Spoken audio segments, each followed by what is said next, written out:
Shalom, everyone. Welcome to Wednesday night.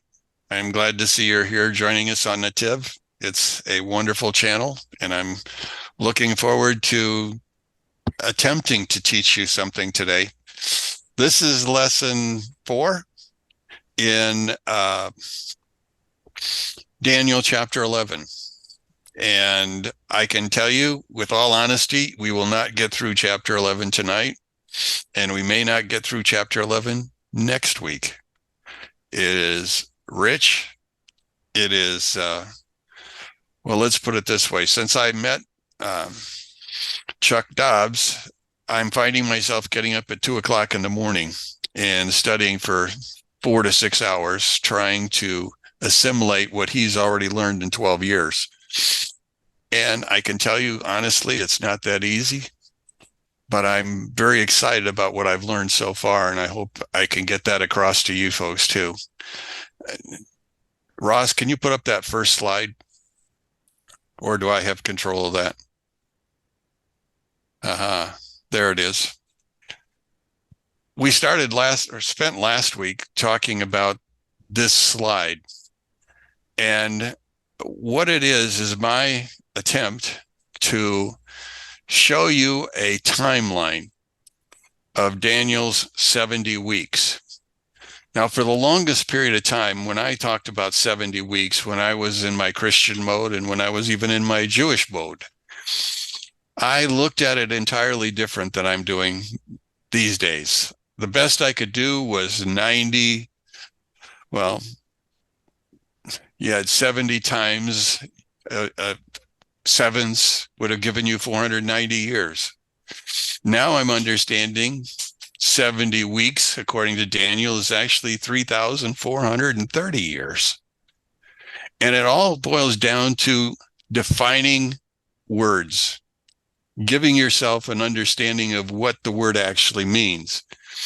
And that required something that I never bothered to do, and that was to create my own timeline. When we were talking earlier tonight about water and how water has the attribute of flowing, the same thing is true of time. Time flows. Sometimes time appears to go faster than other times. Sometimes as we're going through this, some of the things that you're going to be looking at are, well, slowed down for you. When other times they're going to be quite rapid. Here in chapter 11 of this story, one of the things that's going to happen to you, this is interesting. I don't know about my Blue Ridge Bible. But anyway, back to the story. One of the things that I find fascinating is the fact that all of chapter 11 deals with almost 3,000 years.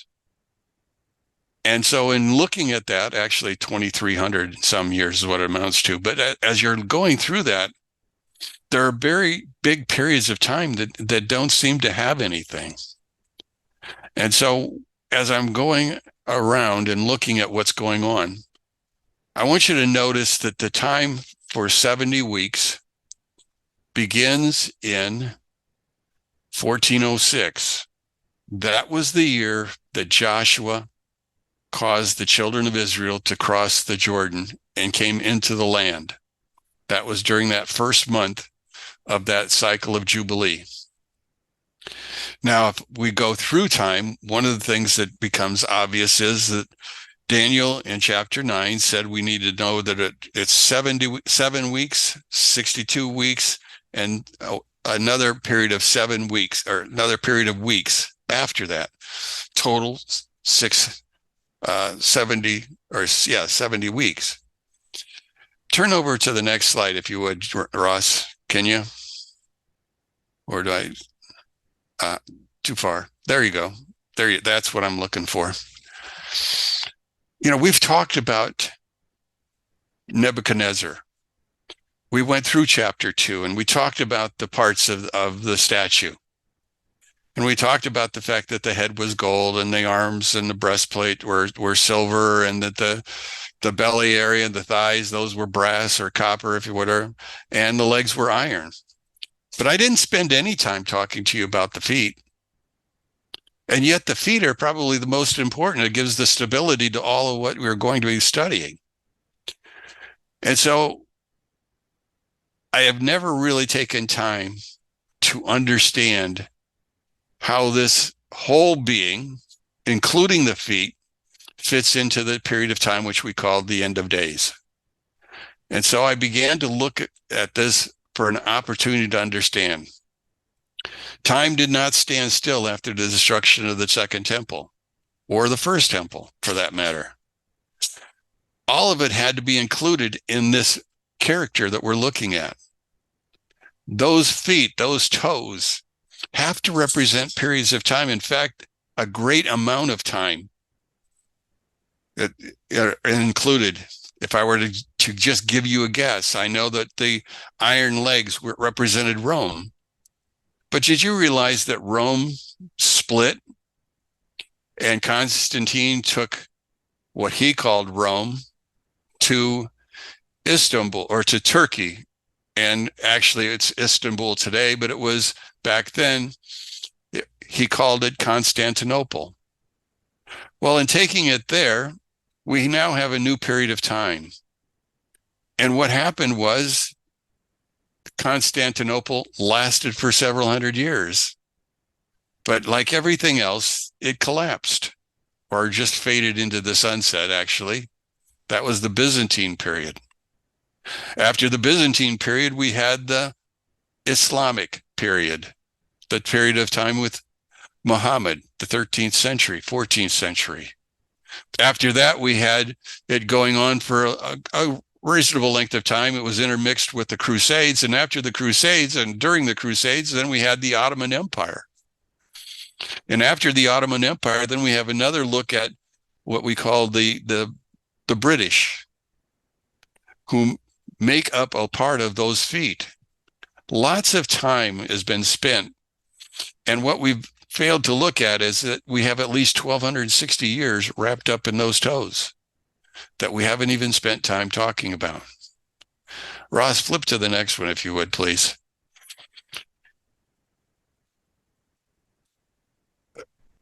That's okay. When we looked at it before, we looked at it again from a different point of view. We looked at it from the point of view of chapter 7, when we looked at beasts as opposed to a statue. Again, we learned that Babylon was the lion with wings. We learned Medo-Persia was the great big bear that raised up on one side and had ribs in its mouth. And the third empire was the Grecian Empire with 4 heads, and it had 4 wings. And then we came to what we call the Roman or the Edomite Empire. That's the last of them. But remember the last verses in that page? Notice what it says. Verse 26, and the judgment shall be established, and they will remove his dominion to be destroyed and annihilated until the end. Until the end. They took away his power, but he's here till the end. And the kingdom and the dominion and the greatness of the kingdoms under all the heavens will be given to the people of the high holy ones. Its kingdom is a perpetual kingdom, and all dominions will serve and obey it. When? Until here is the end of the matter.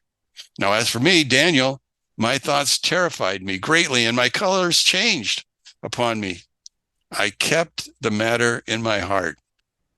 So Daniel has seen the statue. Daniel has now seen these creatures. Now what's next? He's got pieces in his head, but the pieces haven't fit together yet, because there's these strange words that he has to deal with and numbers that he's going to be looking at. He'll look at time, times, and a half time. He'll look at 1,260 days. He'll look at 1,290 days. He'll look at 1,335 days. He's going to look at numbers. And as he does, he still doesn't understand. In fact, he had to go his way in chapter 12 at the very end. Go your way until the very end. Now, what we know from what we've studied so far, Daniel was given these dreams and these visions. And he was given all of these things, but he still didn't understand everything. Just like we don't understand everything that's here. Just like I can't tell you that I'm sure that I understand everything correctly. But I think I'm on a better track than I was 6 weeks ago or 8 weeks ago.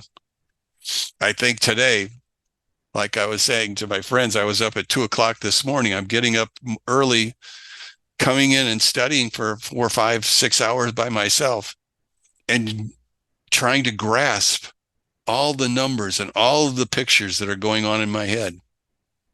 Turn to the next one, would you, Dross? In going through this, we understand that chapter 11 begins, and if you got your Bible, you look at chapter 11 for a second, would you? If you're looking at chapter 11, you're on verse 3, so turn back one more. You'll be back to verse 1. It begins by saying, do you know why I came to you? Do you understand what's going on? You see, Daniel was a person that was specially selected for this.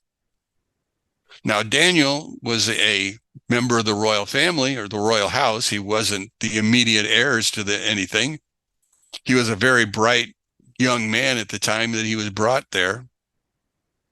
As we begin to look at all of the things that are happening, we recognize the fact that when Jehoiakim was finally taken captive, that they also brought 10,000 others with him. But did you know that they brought more than people? Remember when Belshazzar has his feast, they break out the silverware, they break out the plates, they break out all of the accoutrements that were used in the temple. Now, if you're taking all of those from the temple and bringing them to where you're at, how do you have temple service? What are you going to have to do to make it right? Oh, by the way, they not only took some of them, but according to the writings, they even took the menorah. In other words, the temple was not right after Jerusalem was sacked. The reason they took so many things is because Nebuchadnezzar wanted to make sure that you would pay him what you owe him. And after all, Jehoiakim decided he was going to make a treaty with somebody else. He was going to get a better deal than what he was getting with Nebuchadnezzar. And Neb did not like that. And so he came to take his reward. So in that first verse, it goes on to say, now I will return to do battle with the heavenly prince of Persia, and then I will depart. But behold, the heavenly prince of Greece approaches. However, I will tell you what is inscribed in truthful writings. Now, my Bible, the Art Scroll, tells me the truthful writings that they're talking about here are, well, it's, where is it? There it is. The three kings after Darius and Cyrus and Ahasuerus and all of these other things. He's going to tell us about that. But let me talk to you for a second about just the simple word Persia. Persia. You know, Persia isn't Persian. Persia is Greek. The Greeks named the country Persia. The Persians called themselves Aryans.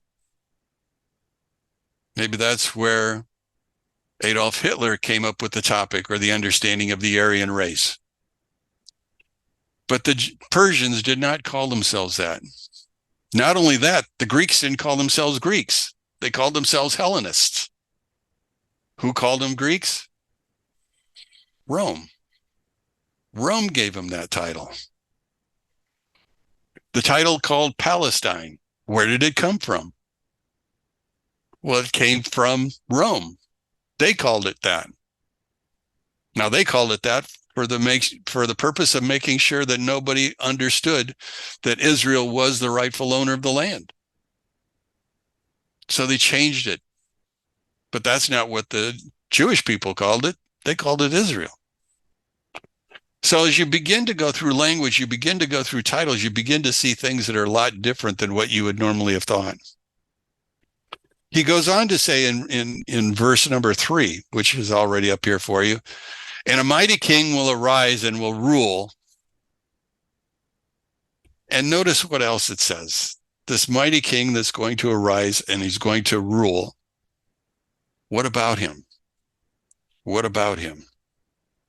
Well, as you begin to look at it, this character is going to be ruling, he is only one of a series of kings. He's not all the kings. I gave you a little map there to show you how much land that the Persians actually had. When it was all said and done, when Darius the Persian, which was Esther's son, when the nation was defeated, this is how much land they possessed. Everything from Greece all the way over to the Indus River in India. Down south, all of this was theirs. And that's what the Greeks conquered. All that land that belonged to them. Now, that's an interesting story because you see, Alexander the Great wasn't considered a Greek. He wasn't considered a Hellenist either. You see, he was from Macedonia. He was from the sticks. He was a hillbilly. He was not considered cultured. He was just, well, he was a redneck. That's how they would have defined him back then if they used those same terms. But you see, one of the things that Alexander the Great's father did for him was he got him a good teacher. In fact, he got him the best teacher that was available. He got him Aristotle. You see, Aristotle taught him science. Aristotle taught him philosophy. He taught him all of the major things. That was what Aristotle gave to Alexander. He gave him the wisdom necessary in order to solve problems, to work through situations that seemed nearly impossible, because his army was never as big as the armies that he conquered. He was always smaller. But he was a great tactician. He knew what to do. And so he began to rule. And as he ruled, he began to leave behind cities where he would stockpile men and instruments, machines, guns. We've seen that in the Gaza, haven't we? Almost anywhere you look, there were guns in somebody's room in their house. The same thing was what Alexander was doing. Do you know he had 25 cities named across his empire that had his name, Alexander, on it? That's how they knew when they were in one of those cities that he established for the purpose of taking care of his troops. The greatest one was Alexandria, Egypt. That's where he was buried. In fact, they're still looking for his actual burial because they believe it's actually in the Mediterranean. So nobody really knows exactly where it's at, but they have a very good idea where it's at.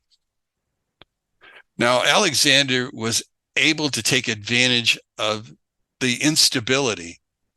First, the instability in Greece, because remember, the Greeks and the Persians had been fighting a war for 55 years. We're only, 75 days into the Gaza war, and I'm tired, and I'm sure you are too, listening to all the things that are going on, and the world is tired of it. Imagine 55 years. And so after 55 years, they were basically wore out. They had used up all of their supplies. And so Alexander, and actually his father Philip started it, began to conquer the states in Greece, the city-states, Athens and Sparta and Corinth and all of the rest of them. They began to move across Greece. And then they moved from Greece, they crossed the Hellespont, they crossed the Bosporus, and they ended up in Turkey, and they began to conquer the land that was conquered by the Persians. And they moved from place to place. Now, Alexander was not interested in suppressing the people. His philosophy was that we will bring to them intellect, but we won't change their culture. We'll allow them to be who they are, but we'll encourage them all the way. And so everywhere that they went, they began to develop ties with the community. Alexander encouraged his men to intermarry. In fact, they stayed an extra long period of time in Babylon and in Susa, which was the capital of Persia, for the purpose of making sure his men intermarried. He wanted his people to be tied to the land, and he wanted the people in the land to be tied to him. In fact, when he was in Egypt, this is a story, when he was in Egypt, he was there long enough to begin to pick up the dialect of the Egyptians. He was there long enough to understand their gods. In fact, he even went to their temples and worshiped their gods. Can you imagine how that ingratiated him with the people? The people began to accept him. In fact, he built Alexandria, and he built a house there for himself to live in. He built a place where he would even die and be buried, not back in Macedonia. He was buried in Alexandria, Egypt. He became a part of what he was, and they became a part of him. Now, he was able to take advantage of the instabilities, but at the same point in time, there was a lot of challenges to what he was doing in conquering all of these places and establishing bases for all of his men and maintaining everything that they needed. But he did. Now, when he rises, his kingdom will be broken again. And in fact, it will be divided into 4 directions.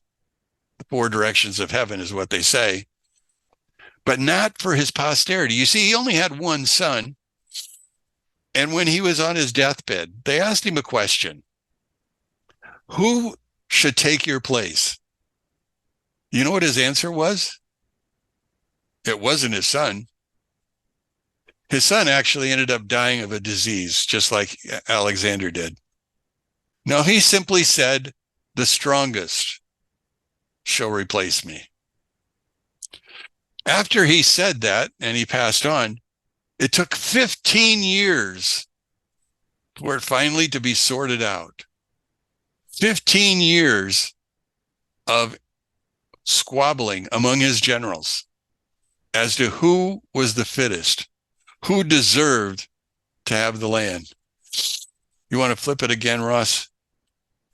As we go through this then, in understanding, one of the things that I want you to really draw from this is the fact that Alexander had a plan.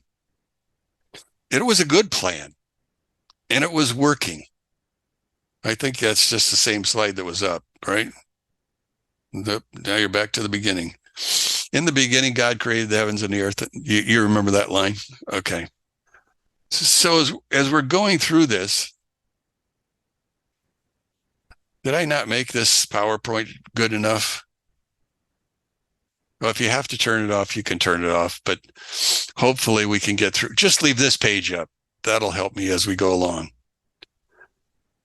So they began to war for the next 15 years after he died. And it ended up being that there were 4 basic groups, 4 generals who were able to maintain a place.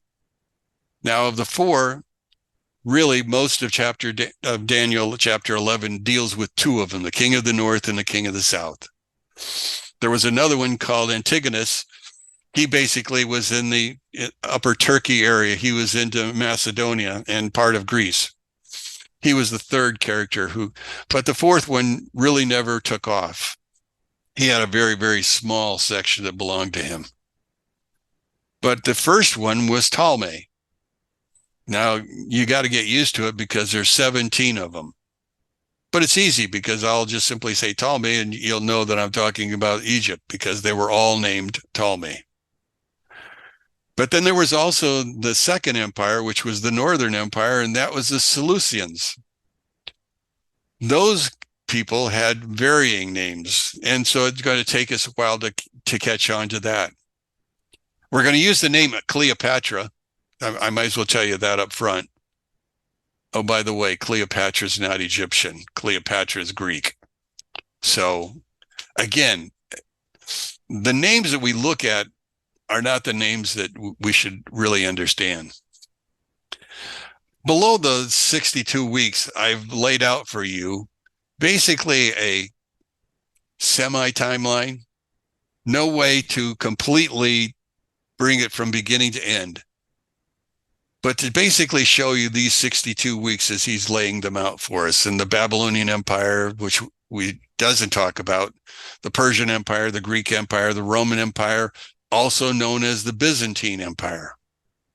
Now, the Roman Empire and the Byzantine Empire are really the same empire. And let me take time out and let me explain it to you. Rome originally was the name for all of the provinces that had been conquered by the Romans. But eventually, Constantine decided that he wanted to move his kingdom from Rome. He didn't want to deal with the Pope any longer. And so he moved his kingdom to what we call Constantinople or Istanbul or Byzantium, whichever word you want to use. And at that point in time, he established for himself that was the place for him. And while he was there, he became emperor over the entire piece. But the western half, the half that goes with Italy and Rome, was slowly being eaten away because of the Vandals and all of the Franks. You know, we look at France. Did you realize France really comes from the word Franks, which is German? He was part of that. You know, our language is rather interesting. Who gets to name what? But anyway, back to the story. So that half drifted off, and by the third century, it was gone. But the Constantine, his empire, his half, remained for about 500 to 600 years until finally it was overtaken by changes in the culture. You see, remind yourself that the Greeks originally established you're part of the culture. The Romans came in and they, for the most part, unless something happened, did not want to mess with culture. They just wanted your money. And in the process, the Byzantine Empire began to change. And it changed quite a bit with Constantine. But in the process of changing, it went from Latin Catholic to Greek Orthodox. The change in language, the change in religion, not a large change, but a change just the same. Constantine began to speak Greek, not Latin. The empire continued on for several hundred more years, but in 638, and 632, I guess, and 613, if you look at my map, 613, there was a guy named Muhammad. Muhammad had tried to join the Christian church because he said that's where God was. Well, the Christian church didn't want him. So he tried to join with the Jewish people, but they didn't want him. But he had all these visions that he was beginning to see that eventually would be codified and put into what they call the Quran. And by 632, he now is actually the beginning of an empire, because at 613, he began to spread his message in Mecca. Oh, by the way, Mecca didn't like him either. They kicked him out. Did him a lot of good because he came back and replaced them. But by 632, what we now have is a Islamic revolution. And Islam began to spread all across the Latin countries, all across the Orthodox Greek countries, all the way along the African coast, even into Spain. That's when we would call them the Moors. So a lot of changes were going on, but that wasn't the end of it. You see, at some point in Turkey, there was a caliphate named Osman. And Osman created for himself what we would call the Ottoman Empire. And he now began to conquer the lands. Over and over and over again, we began to move from one place to another. And the Ottomans were now in charge. And they went all the way up to World War I. By World War I, they were becoming very, very weak. What was happening? Well, the empire was just simply falling apart. You couldn't run your empire from all the different places because there were too many hotspots. And so the empire was falling apart. And we had World War I, and the Turks, Ottomans, decided they would join the side of the Germans. So the Germans and the Austrians and the Turks battled against Britain and battled against our neighbor called France. All of this is going on. Steve, you were amazing. Oh, thank you. Anyway, so back to the story. So as we're going through this, you're catching, never mind. You can shut her off, if you will, because I'm beginning to get caught up in the slides. So if you don't mind me just talking my way through it.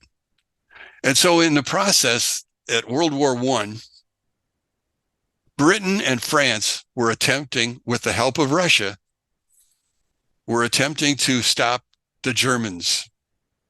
Now, the Germans at that time was Kaiser Wilhelm. Kaiser Wilhelm, the word Kaiser is the word for Caesar. And he got that title from someone who was before him, Charlemagne. Again, another Frank. And the Frankish Kaiser Empire was being built. But in World War I, it was demolished. But we know at the time when it gets demolished, something's rising in its place. And that was Adolf Hitler. And what did he call his group besides Nazis? The Third Reich, the Third Reign. You see, the Germans believed in conquer. And that's what was spurring Adolf Hitler. Now, if we go to the leopard that we found in Daniel chapter 7, remember it had 4 heads? Those 4 heads represented those 4 Greek generals. Well, that leopard had 4 heads. Well, the leopard was the sign of Germany.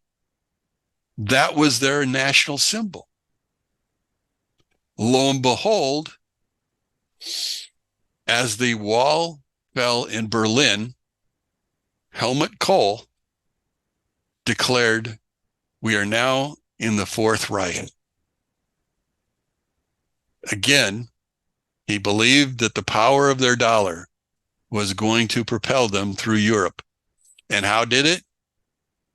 They developed an economic union in which who benefits the most from that? The Germans. So we have, again, a repeat and a flow, all of it going from one place to another to another.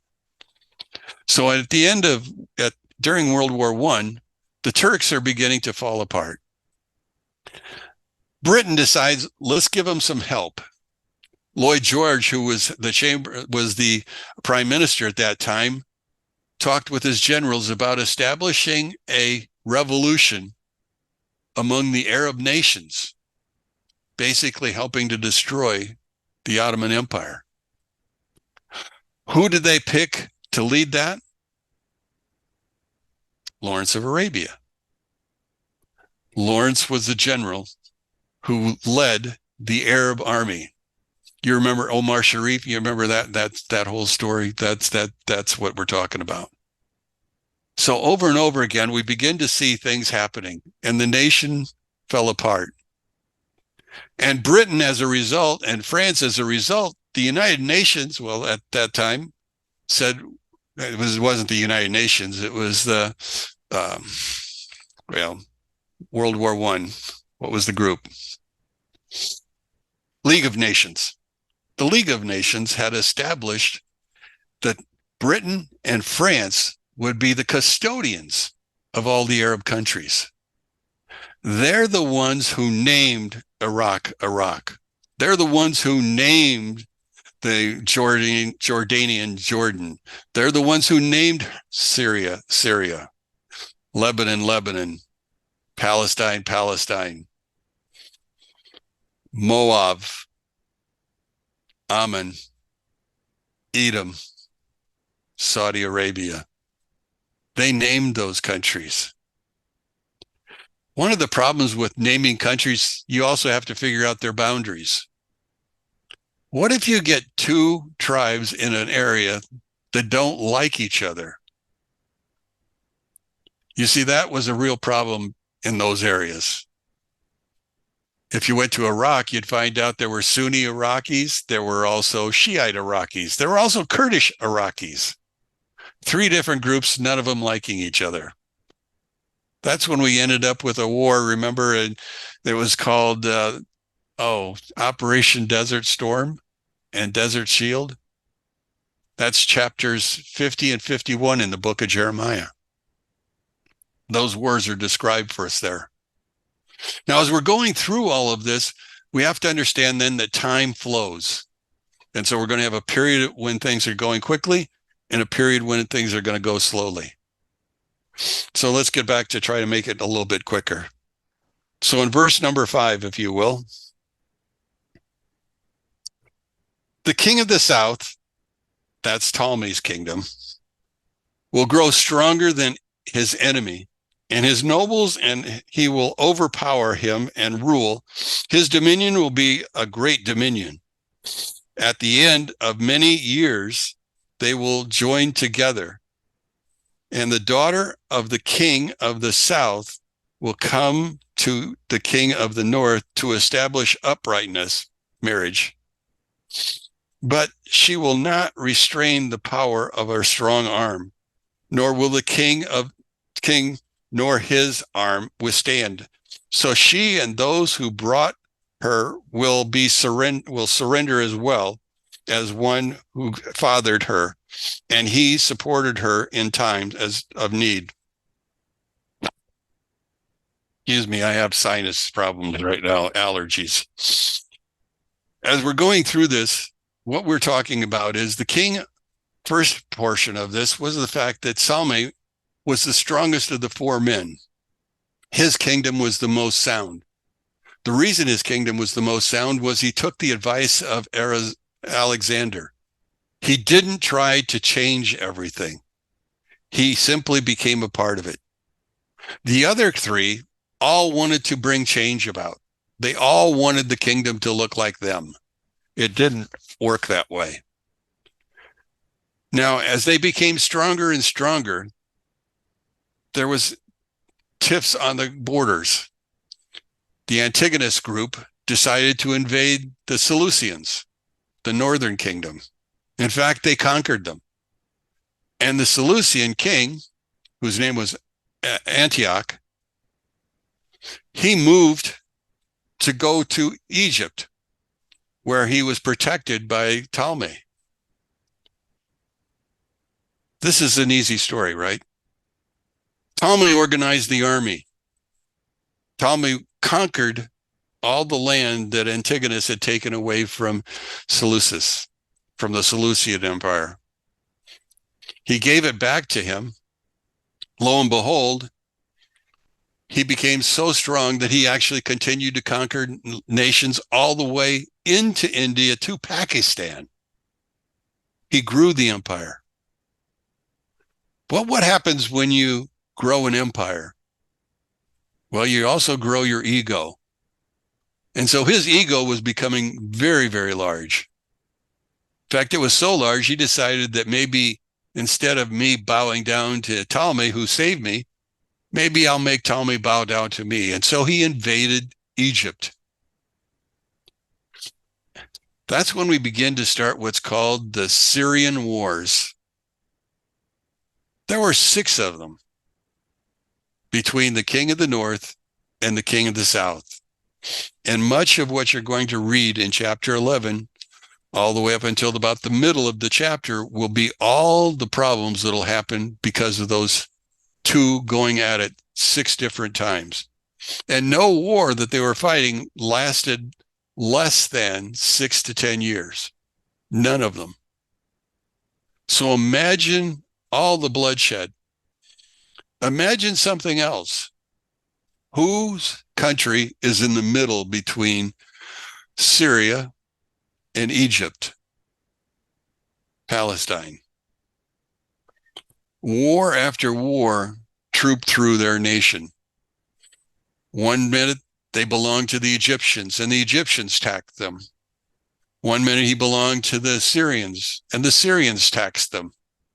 Back and forth that went. Sometimes the tax was high, sometimes it wasn't. If it wasn't high, then you didn't mind being under that rule. But there was not a constant. It was always changing. And that's what was going on in this nation at that particular point in time. Now, part of the problem was the fact that these wars were becoming very costly. So things had to be done in order to slow them down. Antiochus II decided that the best way for me to win was I will give my daughter to the king, to Ptolemy. Ptolemy means king, by the way. That's what the word means, or Pharaoh, either way. But in the process of doing that, my daughter is 16 years old. I'm giving her to an 11-year-old to marry. Who's in charge of that home? Who's in charge of that home? Well, Antiochus hoped that it would be his daughter, because if his daughter was in charge of it, I can help her. I can give her advice. Well, her name was Cleopatra, not Elizabeth Taylor Cleopatra. This is the first Cleopatra. Elizabeth Taylor was the 7th Cleopatra. But in this particular case, this first Cleopatra, because Cleo is Greek, not Egyptian. She decided that she was going to defend her husband. Now, her husband at 11 years old doesn't make very many good decisions.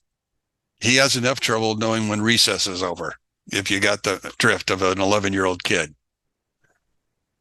But she said, what we need to do is we need to establish a treaty with somebody who can help us. I know just the people to ask. We'll go to Kittim. Kittim? Rome. We'll ask the Romans, because their army's much larger and they haven't been involved in all these battles. And so they're fresh. And so Ptolemy at 11 establishes a treaty with the Egyptians and the Romans. Well, Antiochus is ticked. What is going on? I gave my daughter, I gave him the brains to survive. And what does she do? She chooses her husband over me. She didn't even know the guy. But it didn't matter. As it worked out, Antiochus could not invade Egypt because the Romans were protecting them. Time went on. New Ptolemies, new Antiochuses, each and every one of them became a little worse. A little worse. Finally, there came a Antiochus, excuse me, Antiochus Epiphanes. Antiochus the God. You see, he gave himself that title. Lots of other people considered him a pig. And there's a Greek word that I can't remember how to pronounce it. That was the word that they would use when they talked about Antiochus. But anyway, he again raised a huge army and he went down there, forgetting that the Romans still had a treaty. Again, arriving down there, war broke out. A 9-year war. Finally, at the end of 9, Ptolemy calls on the Romans to come to bail him out. This is where we come to an interesting expression, drawing a line in the sand. Have you heard that expression before? The first time it was used in Egypt, and Antiochus Epiphanes was the target of it. You see, the Romans didn't send an army. They sent a Roman senator and a brigade. Now, the Roman senator, Antiochus recognized him right away. And he says, we have a treaty with the Egyptians. Now, if you attack them, you realize you're attacking us. So what do you think you're going to do? Well, Antiochus says, well, I'm going to think about it. Well, the senator took his staff and he drew a line all the way around Antiochus. Antiochus, when you leave that circle, you're going to tell me what you've decided. That's how much time you have. As long as you stay in the circle, you got all the time in the world. But I want an answer when you walk out of that circle. Now, remember, Antiochus has this huge army. He's only got a brigade plus the Egyptians. He looked and he says, I think I'm going home. So he turned around to leave. Well, that was a bad deal for Israel. Why? I have his whole army. I haven't paid them because they were going to get their reward by sacking Egypt. What are they going to do for a salary? I know. We will take it out on the Israelites. We will sack their homes. We will take their possessions. That is what we will do. But he was mad at even madder than that. And he said to himself, that's not enough. I am going to be so mad. I am going to eliminate their days and weeks and years. They're going to use my calendar. Time is going to change for them. Not only that, I'm going to change the temple service. And you're not going to be allowed to use bulls and sheep and goats and doves. And no. The only thing you'll be allowed to use are pigs. That went over real well. But imagine what's going on in the community. You see, there were several people in the community that were called Hellenists. They were Jewish people that liked the Greek lifestyle. And they didn't see anything wrong with changing the religion. What's one animal over another? In fact, they began to lose their Torah. They had been there so long. Yes, they even stopped circumcision. Nothing was going right. And Antiochus began to do this, and he went home, but before he went home, he left a brigade of soldiers who would go from town to town and make them fall in line. Well, they went to the wrong town. There was a man there named Matthew. We call him Matthew. Matthew Hasmonean. We later call him Maccabean because he was a hammer. The Greeks asked him to burn a pig on the altar, and he said, no.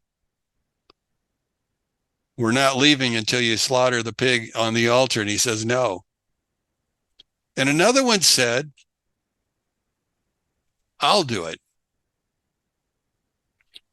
So he volunteers and he goes up to begin to do that. And as he goes up to begin to do that, Matthew slashes his throat. At that point in time, all bets are off, and they all begin to war. In fact, that was the start of the Maccabean Wars at that point in time. Now, he was a priest, but he was not of the tribe of Aaron, so he was not a high priest. He was just a Levite. Yet his family led the entire thing. You see, at this particular point in time, things were changing in Jerusalem also. There were a lot of people there that became Hellenists.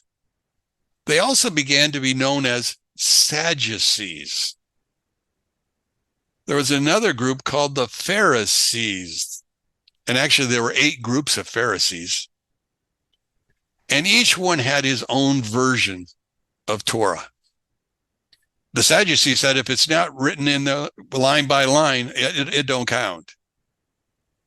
The Pharisees were at odds in various ways.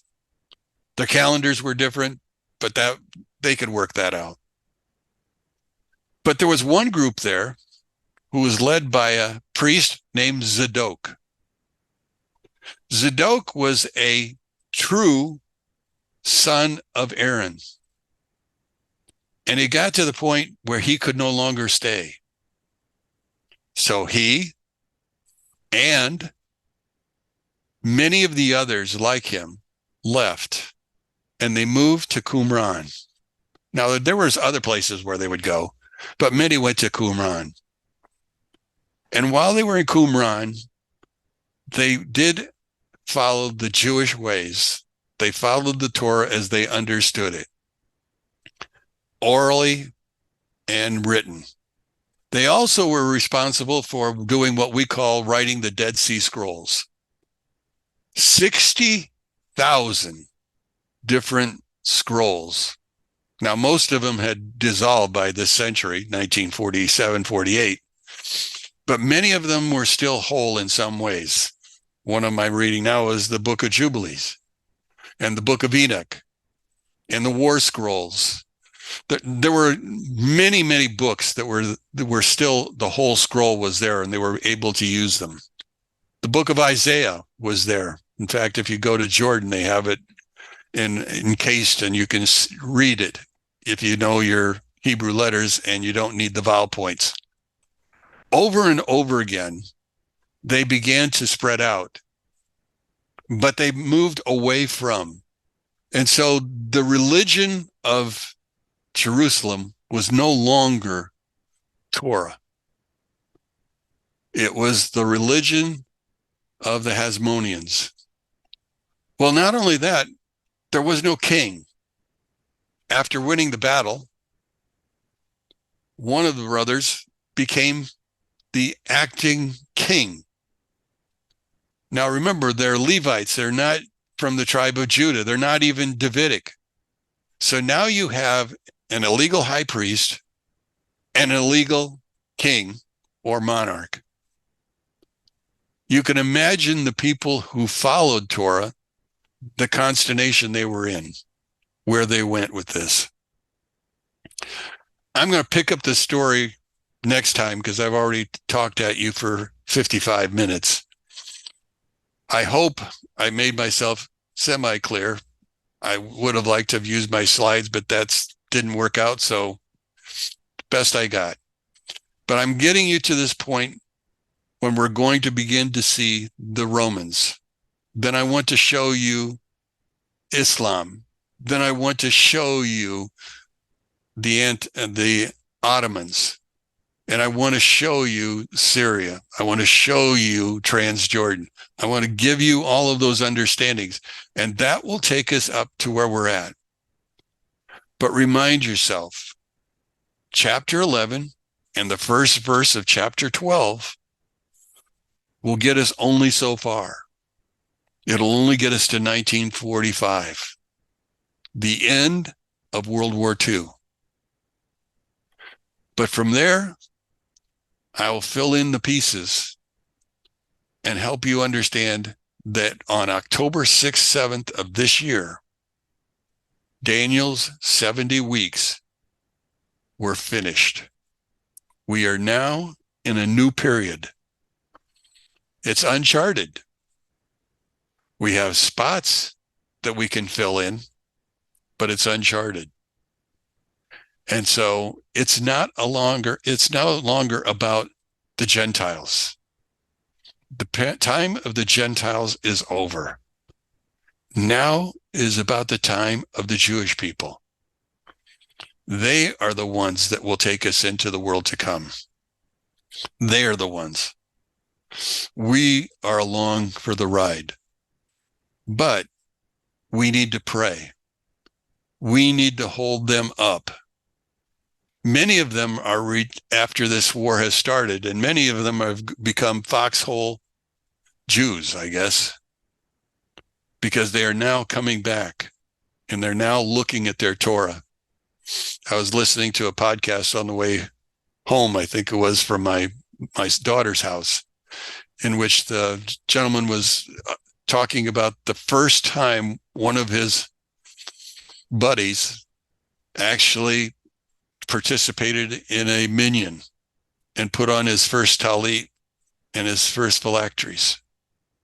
So excited to come back to God. Anybody have any questions?